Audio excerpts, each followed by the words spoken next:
You're listening to the Morning Drive podcast from Lubbock Sports Station, Double T 97.3, recapping the night that was in the world of sports. A little bit later on tonight, we'll have the Astros and the Diamondbacks. That'll be at 8.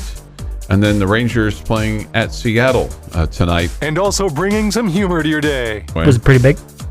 Yeah, I mean, it's impressive. Yeah. Was it fascinating? I thought it was fascinating. It kind of smelled, but I mean. Hear the show live weekday mornings at 6 on Double T 97.3 or on the Double T 97.3 mobile app. Nice to have you with us this morning on Lubbock Sports Station, Double T 97.3. Well, first NFL coach was dismissed yesterday as Matt Rule was fired at Carolina. And he's going to potentially walk away with $40 million, although that will go against any future employment. And so now I guess the question is, which college school goes after him, and does he want to go back to the college ranks and the grind of recruiting and all that versus what takes place in the National Football League? He's had a taste of both worlds, so he can look at his NFL world and go, well, that didn't go so well. You could make the case that if somebody signs you to a 7-year agreement and you're partway into year 3 and it never really had the full grasp of things because you never had a quarterback, amongst other things. And I have no idea how much control over the organization he. And that matters in the NFL. No doubt. No doubt. He went 11-27. So this article is like 16 of its last 19 games in a regime marred by poor quarterback play and an inept offense. They averaged just 18.7 points per ball game. That's 28th in the National Football League. Ugh. So like I said, I mean, I'll just say this. When he left Baylor to go to Carolina, it made me scratch my head just going, okay, is he an NFL coach? Because I think what you do in college and what your skill set in the National Football League, I think it's just so different. I mean, I know that there's a lot of it's coaching football, but I mean, you know, the college aspect, you're built on your recruiting and you can somewhat control some of your own destiny, although even that's changing now. So what did you see about him at Baylor that said he's not going to be a good NFL coach? Just that he'd never done it before, and just that. But all the former college coaches that coach in the NFL have never done it before. No, I know. I just wondered about that fit. I just felt like, man, you got it rolling down in Waco. You're on the verge of, you know, you've won a Big 12 championship. You've got kind of a machine going. You've rebuilt that, and never. You know, I don't know that he got to enjoy the full fruit of his labor down there. In other words, could he have won a national championship if he'd have stayed at Baylor? Possibly, with kind of the way that they were recruiting and the way that things were going for him. I mean, it just seemed like they were on the verge of it. But I mean, it would be hard to turn down $62 million. Seems like a pretty big jump. I know that they were good and they really had turned it around, but I mean, that's a pretty big jump to start talking about national championships. No, I know, but I mean, it just seems like... in case you haven't noticed, there haven't been a whole lot of new teams winning national championships lately. Yeah, no, I've noticed that. Yeah. I've noticed that. Yeah, and you are so frequent to tell us, I don't understand why coaches want to coach in college where they have to recruit all the time, blah, blah, blah, blah, blah. You know, NFL must be so much nicer to coach in. It's just a different skill set. And he got offered him a lot of money. He did. I mean, it'd be hard to turn down $62 million.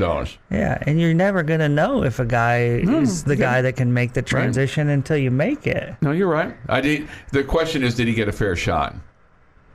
He'd probably say, not really. And the Carolina Panthers would probably say, well, we couldn't see the light at the end of the tunnel here. It looked like a freight train coming right at us. Yeah, he could have done a better job, you know, as far as personnel and getting yourself a real quarterback, maybe. Yeah. Instead of kicking the tires on a bunch of... Teddy Bridgewater, Cam Newton, Baker Mayfield, Sam Darnold, blah, blah, blah, blah, blah. Yeah, I mean, he just kept kicking the tires on has-beens or never worse. Yeah, and whose decision ultimately was that? Was that his or was that somebody in the front office? You would think he played a part in it. Absolutely. You'd think they'd run it by him. Hey, we're thinking about this. What do you think? So that job's open. The number one guy on the list is going to be Sean Payton. Now, anybody that takes a stab at Sean Payton over the next 2 years is going to owe the New Orleans Saints some draft choices. But, is Carolina a place that... Because Payton has said, it's going to depend on ownership and structure and things like that for him to get back in.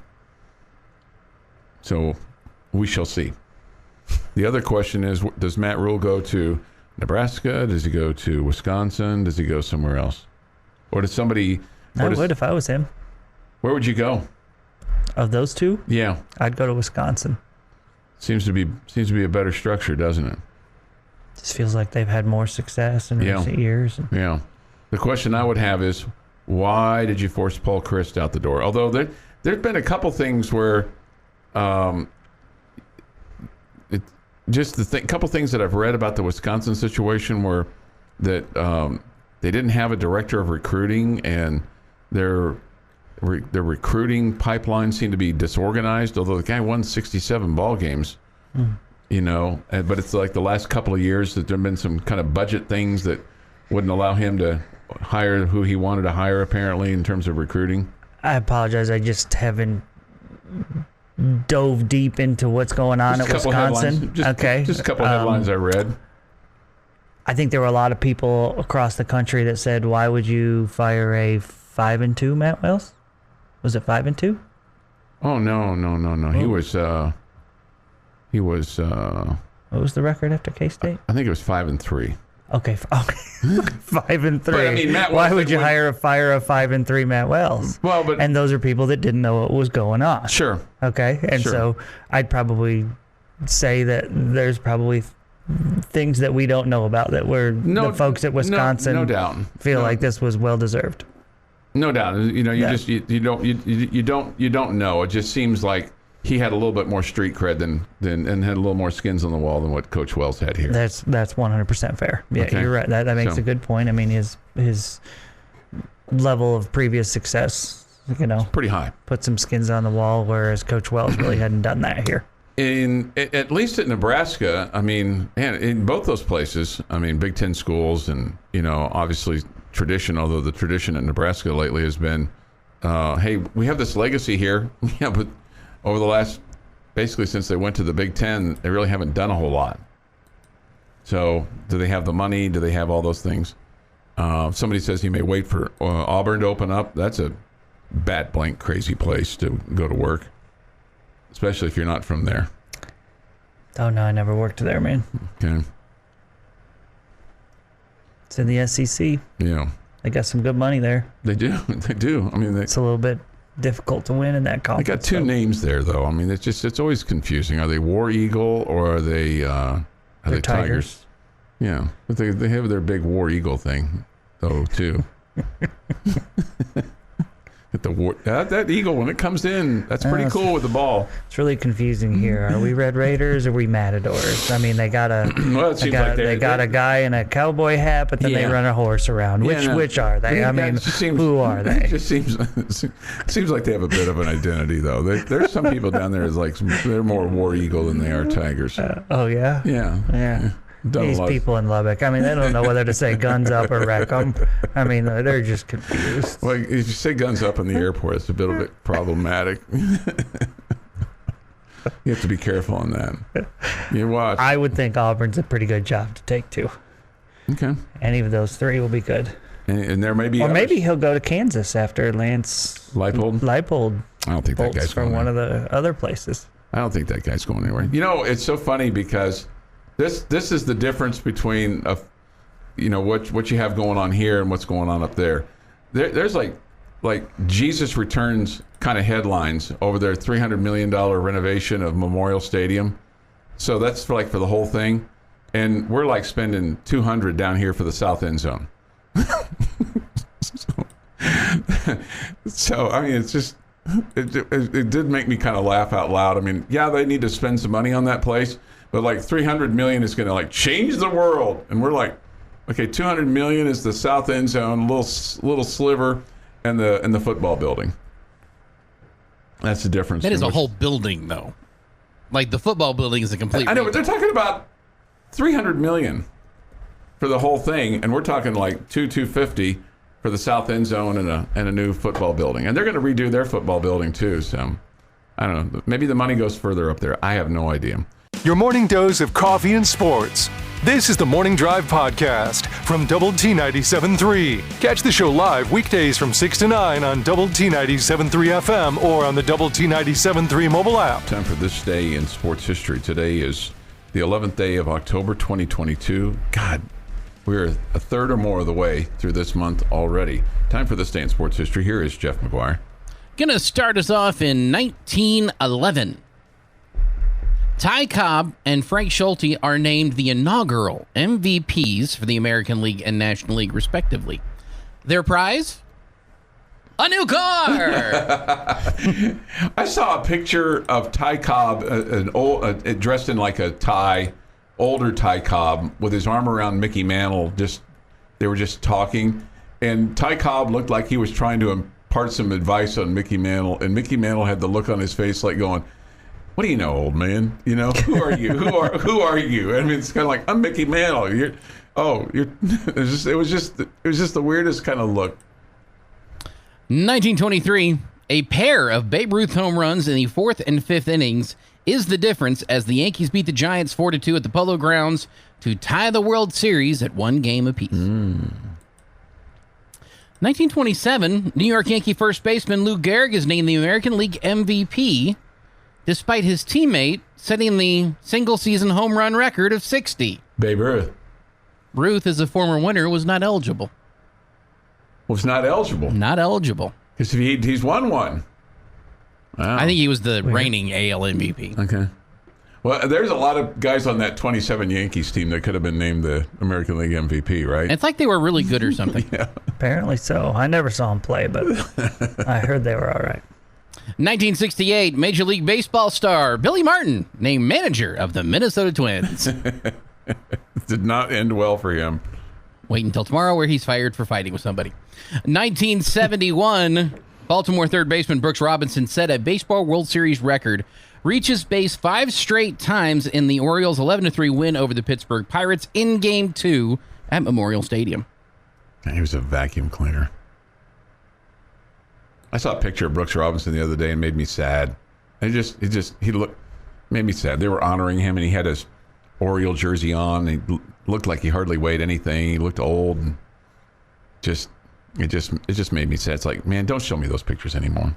I mean, I wasn't this big Brooks Robinson fan, but I mean, it just, when you see those guys and you're like, dude, you're really, really old looking.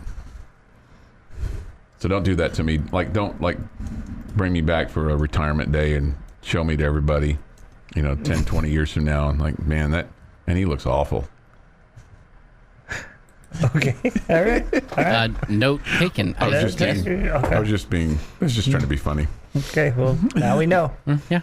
It's always good to know these things ahead of time. We will not bring you back for a day that you don't look good. Okay, thank you. Let's make sure I have my hair Which means combed. officially that I don't have to show up tomorrow. Because I've already hit that point. No, you do.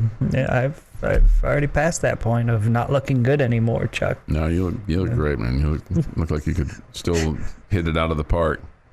Doubleday field. Wiffle ball. Yeah. 1980, Dallas Mavericks open their debut NBA season with a 103-92 victory against the in-state rival San Antonio Spurs at Reunion Arena. Maybe sad. I drove by the site of Reunion the other day, and it's just a grass field. And it's like, man, that was Reunion, right? Was it right there? It was right there. There's no sign or anything. It's just a empty, grassy field right below the grassy knoll. 1992, when we think of two-sport athletes, Bo Jackson is obviously the first one on most of our minds, but this guy did something even Bo didn't do. Plays for both the Atlanta Falcons and the Atlanta Braves in the same day. Yeah. Of course, we're speaking about Deion Sanders. Mm-hmm. Couple of things on this day. In 2020, Nadal beats Djokovic 6-0, 6-2, 7-5 for his 20th Grand Slam singles title and his record 13th French singles title. And the LA Lakers beat the Miami Heat 106-93 in Game 6 of the NBA Finals, equaling to their 17th title. LeBron James is the first to win the MVP award with 3 different teams. I'm guessing the French was played because it was COVID delayed. Yes, and so was the NBA Finals. And so was the NBA Finals, right? Yep, got moved that year. It is National Sausage Pizza Day. I'm a big fan. Not just sausage. I got to have the pepperonis with it too. That's my, meat lovers is my first choice, but sausage and pepperoni. But I'm not into the sausage only. I'm with you on the sausage pepperoni, but there's some that do the sausage so well that you can order it by itself. But you got to be careful on that. Be select. Happy birthday to TJ Watt, who's 28. Emily Deschanel from the TV series Bones is 46. Steve Young, 61. And Orlando Hernandez, also known as El Duque, is 56. Jamie and I both have some fond memories of him. Greatest leg kick, like in the history of baseball. It's up. I mean, his kick was up there, and his kick is up there. El Duque. And so was his age that he consistently lied about. Yeah, I say 56. He could be 96. We're not quite sure. It was confusing to me why it mattered. Was he signed like as a teenager? No, way late. No, way late in his career. And people are always arguing about, or like, oh, he's this old, and who cares? Yeah, what's it matter? He's a major league player. I mean, he can play to he's 90 if he wants. There's no rules this is not, Little League World Series where you have to be less than 13 or something. And on this day in 1971, John Lennon releases Imagine.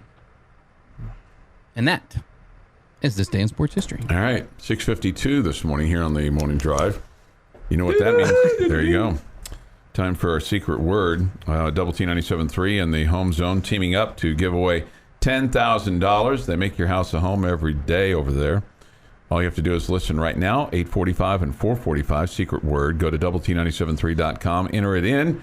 You could be a winner on November the 18th when we give it away. We'll put a cold, hard check in your hand the following Monday or Tuesday when you come down here to the new compound. The more times you enter, the more of a chance you have to win. That makes sense, right? It does. It makes perfect sense. Today's secret word, this is appropriate for who the Cowboys have to play or get to play on Sunday. Eagles. Eagles is your word. Eagles. It's a big one. Yeah. EAGLES. Eagles. So go to doublet973.com, enter it in, and you could be a winner of $10,000 a month and 5 days from now on November the 18th. Thanks to the Home Zone for giving us an opportunity to give this away, right? This Sunday could be a preview of the AFC and NFC Championship Sundays. Chuck could sit there and watch the AFC and NFC Championship game. You're right. This Sunday. Yeah. Bills and Chiefs at 3:25. And Eagles and the Cowboys will play as well. See, I just jinxed my Bills. No, I jinxed them. They'll never get to the AFC Championship game now. Oh no! Because I said that. I think the Bills are going to go a long, long ways. Thanks, Chuck. An aversion to old people that cracked me up. Okay. Wow, Chuck, can we get the winds of change playing in the background? Risa says this. Jamie, I am sad when I don't see in all caps your smiling face at 6 a.m. Wow. Risa is your BFF. Thank you, Risa. That is very kind of you. Yeah. She is. She is all about some Jamie. Did I nail the whistling part of Winds of Change? Yeah, I'm pretty close. Yeah, you did a good job there. How'd I do, Jeff? He wasn't listening. Not too bad. Yeah, I love that song. Yeah. Yeah, did a really, really good job. Just imagine if Jamie wasn't here every day. That would be sad. Every day. Every day, every time. You ready for baseball? You ready for baseball? You getting there? Sure. You ordered your book yet for next season? No. Okay. No. It's not ordering day yet? No. Okay. I usually get a email that says 30% off. Time to order. And that's when I order. Okay. Yeah. Gotcha. I understand. All right. Just before 7, Sports Center's next. We'll talk some Red Raider football. As they're off this week, they get a chance to mend a little bit.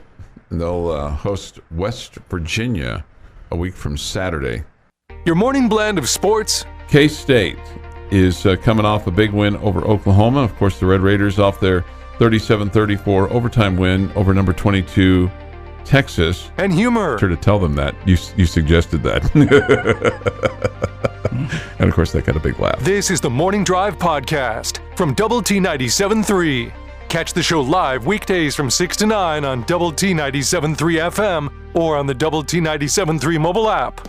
Nice to have you with us this morning on Lubbock Sports Station, Double T 97.3 and Double T 97.3.com with Jamie Lent and Jeff McGuire. I'm Chuck Hines. Come to you this morning from the First United Bank Double T 97.3 studio. Look forward to hearing from you on the Yates Flooring Center chat line. Go to Double T 97.3.com for that, or the mobile app. Benchmark hotline is open as well at 806-771-0973. So we'll take all your thoughts, your comments, your requests, your tidbits if you have any, and we'll go from there. Question for you, Chuck. Sure. So you've stated before you're not a huge Beatles guy. Correct. Did you like John Lennon stuff? No. Really? No. Do you have an artist or a group that like you feel like wasn't like superstar, like wasn't one of the big ones that you're a big fan of? Oh, that's a really good question. I don't know. I don't know the answer to that question because I mean I like the Stones. I like AC/DC. Throw in a little Barry Manilow from time to time. It's quite the genre mix, right? I'm good with it. I liked Paul McCartney when he was with Wings, but not with the Beatles. If the Beatles were playing outside right now, I'd be like, tell those bugs to go somewhere else. Yeah, well, 2 of them are dead, so yeah, there'd be a lot of bugs flying around. You'd be doing the show by yourself because I'd be out there. You'd be out there watching. Okay. Well, and that's fine. I'd man the desk for you. I'm sure you would. I would man the desk. I asked the question because I think Julian Lennon is one of mine. Oh, I really enjoy Julian Lennon. There's 2 or 3 songs of his that he doesn't have a bunch, but 2 or 3 songs that I really like. And I just thought of that because of John Lennon. Okay. Mm-hmm. No, but I liked John Lennon's single stuff as well. Okay. As much as I did the Beatles stuff. Okay. What is it about the Beatles you don't like? I don't know. Just like their music too. I think it was. I grew up in that era where it was just. I was the end. What I remember about the Beatles more than anything else was the Paul is dead stuff. Okay, and I was like 8, 9 years old when the whole. Rumor about, play the record backwards and it says Paul is dead, and it just, I have no idea what you're talking about. Yeah, so, that was the thing with the Beatles there at the very end. They had this record that came out and supposedly if you played it backwards, it had this, hidden meaning to it that Paul is dead. And there was this rumor that Paul McCartney was dead and there's some people that believe. So that made you not like the music? Well, it just was like they just pounded it into us, and for whatever reason it's just like it was so prevalent and so like everybody just told you how great they were. I as I do from time to time, I become a salmon and go the other way. I've been known, kind of Star Wars did that for me too. It's like you're not going to force me to, you're not going to jam a Beatles song down my throat, and you're not going to hand me a slice of meatloaf and then put me in front of a Star Wars movie, and I'd sooner be dead,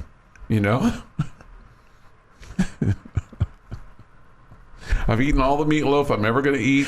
I'm never going to have another piece of fried bologna in between two pieces of white bread. I'm done. I'm done with it. And I'm not going to watch Star Wars, and I'm not going to listen to the Beatles. If it comes on the radio, boom, I'm gone. Pardon me a minute. I got to change some music now. I just like the part about that he'd rather be dead. Eat meatloaf. I had a lot of meatloaf growing up for whatever reason. So, anyway. Mm-hmm. That's all that was you do you stuff. Yeah. Somebody says this, Chuck, you are from the neck up. What, dead? Okay, dead from the neck up. Thank you, Stephen. I don't know that. Robert wants to know if I like Barry White. Yeah, I like Barry White. Risa says, Chuck, I saw Wings in Cleveland, and he and the band were fabulous. Cool. Somebody says Tony Jackson is great. Is that one of Michael's brothers or don't think it is siblings or do not think it is something like that? Yeah, I don't know. Never heard of Tony. Chuck, is that why you don't like We Are the World? That's one of the reasons. Yeah, it's another one of those songs. But it has some artists in there that you like.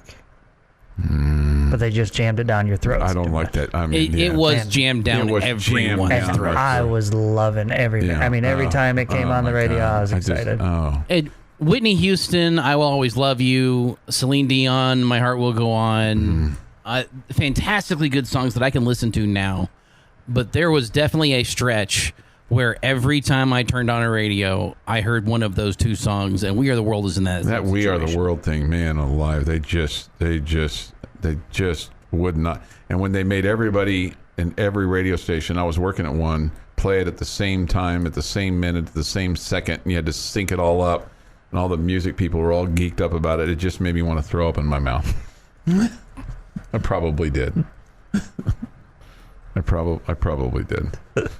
So that's just it's on my list. Okay, It is clearly on my list. Well, I'm a little bit sad for you because you're. Why? Yeah, don't be sad. Don't be sad. I'm good. But you have every right to have an opinion of something that you don't care for. Yeah. So yeah, it's like sauerkraut. It's not hurting anybody. Yeah, you're not trying to be rude to the Beatles, so you're good. Yeah. You're good. I'm trying to be. I mean, he's not like walking down the street and like telling one of them that you're a loser and you. No, he's just broadcasting to hundreds of millions of people. I'm broadcasting to hundreds of millions of people. I don't think the Beatles are going to be bothered. Worldwide on the app. I think you called Ringo right now and said, hey, there's this guy in Lubbock that doesn't like you. Cares. I think he'd care. Let's be honest, if he's been to Lubbock, it would be, you must be talking about Chuck Hines. Oh, wow. Everybody knows Chuck Hines. Yeah. Love him or hate him. 7:09 this morning here on the Morning Drive. Take your thoughts, comments. The Yates Flooring Center chat line. Go to WT973.com for that, or the mobile app. Benchmark hotline is open too. 806-771-0973. We'll get to the Red Raiders here in just a second, but I saw this last night, and I meant to bring this up yesterday with regard to the Cowboys and the Rams. It was loud for the Cowboy fans there. And now Sean McVay he's commented on that. He's the coach of the Rams. He said it was challenging. They've always been a team that's traveled well, but we got to give them something to cheer about, particularly when we're on offense with regard to their fans. And we've got to be able to play more consistently on special teams. But there were a number of times where Matt Stafford, when he was under center, was trying to bark out signals and couldn't because of the roar of the Cowboys fans that were there. I mean, they trained in Thousand Oaks for 1,000,000 years, and Cowboys are a team that always does well on the road. There have been times, it seems like in Dallas, though, that the opposing teams have done better than the Cowboys. That's the truth. Yeah. But here lately, it just seems like it's been a lot better for the Cowboys. So this new era, Cowboys have fans everywhere. Yeah, but at home, like the last few games, it's been more prevalent, more pro-Cowboy, which you would think would make sense, but when you kind of look at the history of the Cowboys, not always. You're tuned in to the Morning Drive podcast from Double T 97.3, recapping the night that was in the world of sports. That's not to say that they don't respect the run game that you have, but you're talking about one quarterback leading the conference in passing so far this year. And remember, he didn't start the first game. All right. Still play a lot, though. And also bringing some humor to your day. I just don't want to disappoint you.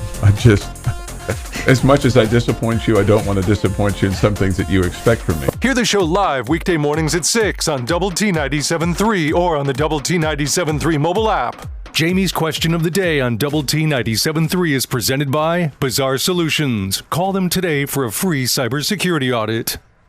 Well, your question of the day was going to be, who do you think is going to be the starting quarterback, right?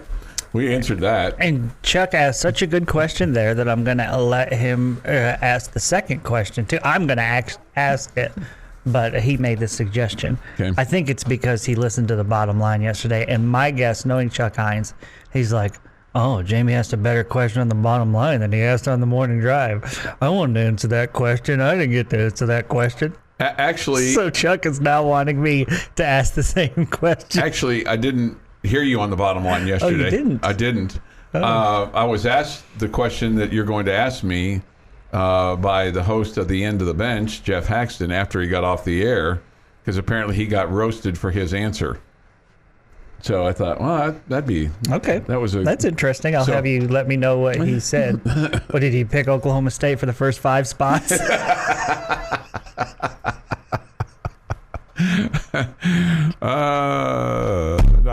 Not quite the first 5, no. Just the top 3. First 6. First 6. The top 3. Okay, so today Oklahoma State. I was certain that you The were Cowboys, I was the certain that Pokes. you were angry that I didn't ask you this question, and you were jealous because I asked it to Choice yesterday. No, I'm sorry. Yeah. I did not catch very much of, if hardly any of the bottom line yesterday. I apologize. Okay, so today's question of the day that I thought it was a fun conversation, so I'm happy to have it again with you. Okay. Rank the top 5 teams in the Big 12 Conference, because I just feel like and not where they are right now, but where you think they will end up. Okay, so this is different than the question that Hacks where made. you think they will end up, because it just, to me, this conference is really fun right now. Mm-hmm. Really fun. I agree. And I don't know that there's a great team. Mm-hmm. But I just think I know this is cliche, but on any given Saturday, Yeah. I think we're going to see a lot of craziness. Yeah. There's a bunch of good teams, but maybe no great. Mm-hmm. While Chuck writes it down. I'm just giving you. I'm buying you some time. Go it's ahead. fine, because I've got mine, because we had the same question yesterday on the End of the Bench. Number 1, I've got Oklahoma State. Mm-hmm. I think they are the best team in the conference, without a doubt. Number 2, and maybe I'm a little biased in this from what I saw with our own 2 eyes, I've got Kansas State at number 2. Number 3, I'm still looking at, and this is where it gets hard, between 3 to 6 in this area, because I think any one of these 4 teams could be 3. But I'm going to put Baylor, Texas, TCU, and Who's 5? well, no, that's 5 That's there. 5. Okay. But I'm also putting in a number 6 position there, Texas, for how they have played, and maybe it's just the Oklahoma win, and maybe some of that has to do with the fact that when Texas wants to win, and when they want to beat the opponent, that they go out there and give it everything they've got, and they gave Alabama everything they wanted, they gave the Sooners everything they could want and more.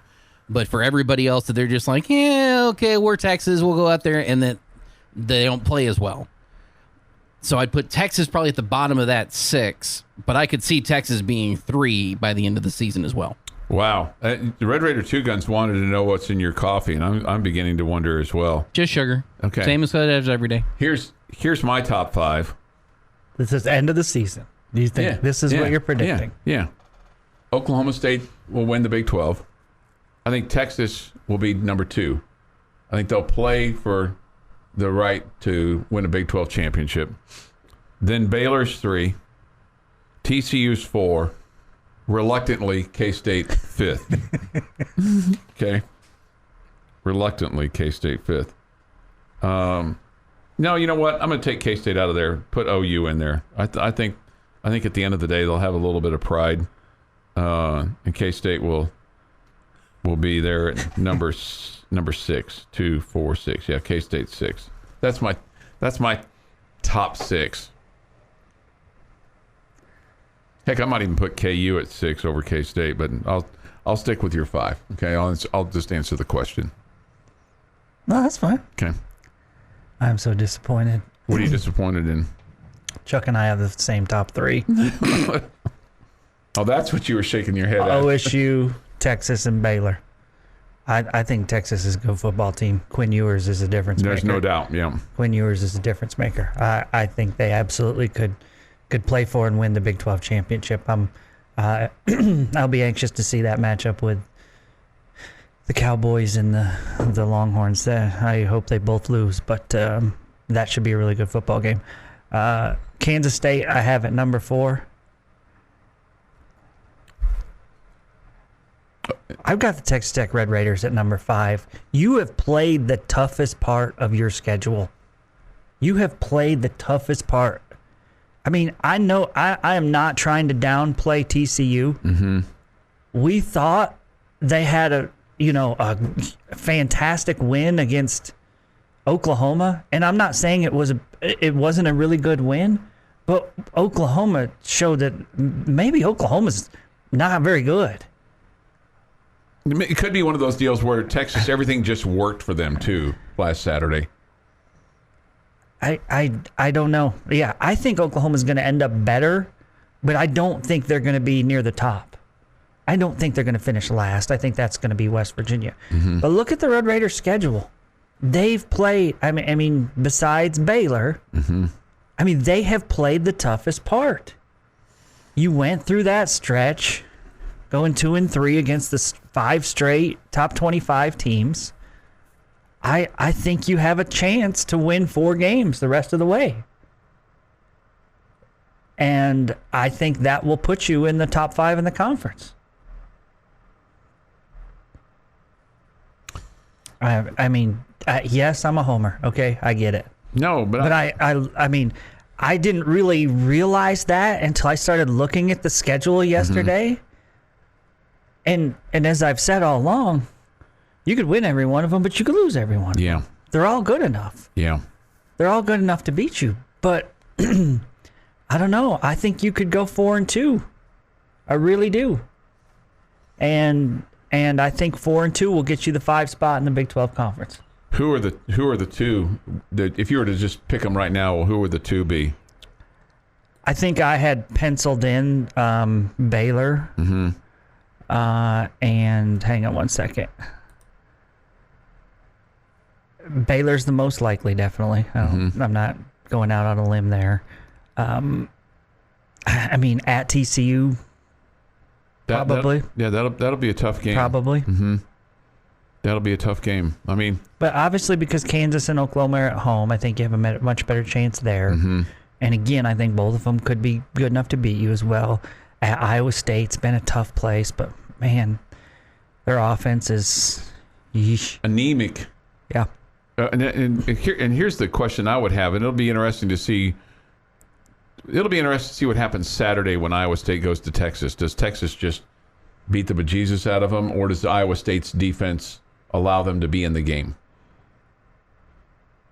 I mean, they've allowed 24 points in the last 2 weeks. Mm-hmm. You know, and lost both games. And lost both games, right? Because their offense scored clearly not good enough, right? The other game that's going to be very interesting on Saturday is number 8 Oklahoma State at number 13 TCU. Yeah, and I expect Oklahoma State to roll. And when I say roll, I don't know, between 10 and 14. And for the love of God, how does Oklahoma give points at home to Kansas?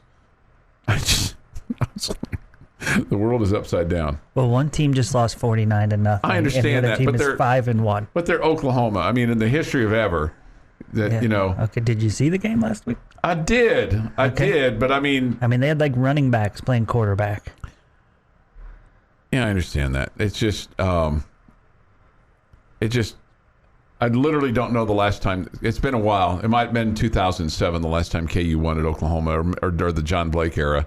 I just have a hard time believing that Oklahoma should have to give points at home. That's like hell's frozen over kind of stuff there. To anybody, to anybody, that they would have to give points. Just crazy talk. By the way, West Virginia is in action on Thursday night your chance to scout them before they come to Lubbock on the 22nd. It's a 6 o'clock kick between the Baylor Bears and the Mountaineers from the mountains. Getting your sports day started the right way. This is the Morning Drive Podcast from Double T 97.3, breaking down the biggest games. If Texas Tech does not win the Big 12 football conference, who are you rooting for to win the conference if Tech does not win it this year? Well, busting some chops along the way. I hold back on sending you stuff. I mean, I'm very, very, very judicious. We spend 3 hours a day, 5 days a week I know. together. Why Yeah. would we need to communicate during the weekends? Right. Save it for the show. We do. We save it for the show. Tune into the Morning Drive live weekdays from 6 to 9 on Lubbock Sports Station, Double T 97.3. With Lucas and Jeff McGuire, I am Chuck Hines. Nice to have you with us this morning. Come to you from the First United Bank Double T 97.3 studio, and we'll take your thoughts and comments on the Yates Flooring Center chat line. Go to doublet973.com for that, or the mobile app. Benchmark hotline is open as well at 806-771-0973. So just kind of morphing off what we just talked about with regard to the Big 12.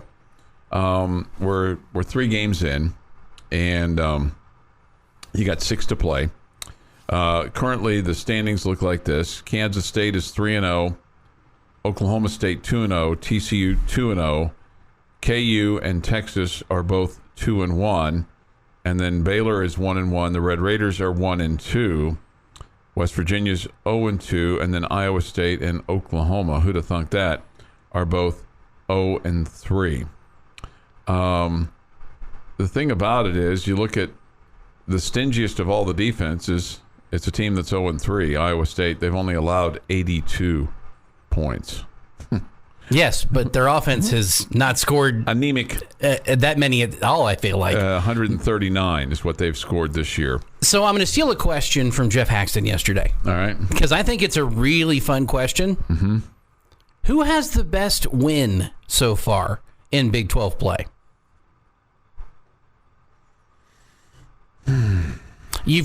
I feel like you've got give five me or six contenders here. Give me some choices here. Texas. Yeah. TCU, Oklahoma. Mm-hmm. It'd be hard not to say Texas, Oklahoma. Mm-hmm. Oklahoma State, Texas Tech. Mm-hmm. Although that one, I think the Oklahoma State people would say, well, we expected to win that game. But I know. It was closer. It was closer than they wanted it to be. No doubt. And it's a win that could mean a whole lot more by the end of the season. I hate saying this, but it doesn't look as good today as it did then. And maybe it started Oklahoma's downfall, but the K-State win in Norman, that's huge. That's up there. That's a really, really big win. Any TCU wins that stand out to you? The TCU win against Oklahoma. Oklahoma would be the one for TCU. I'm kind of with Jamie on this one. I don't know what that win means now after what Texas did to them. And while Texas is a different team than they were against us because they've got their quarterback back, and I get that, Oklahoma just looked befuddled. I don't have a better way to describe it. I just wonder if their give a you-know-whatter is like really, really low. And that's a possibility with the offseason that they had. Because they're just so, right, you lose your coach, you lose a bunch of players. I don't know, it just seems to me like they're frankly, they're a, hey, playoff team or bust kind of program, you know. I look at from KU standpoint, I mean, their 2 conference wins are the bottom half of the conference. Neither one of those teams has won a game, West Virginia or Iowa State.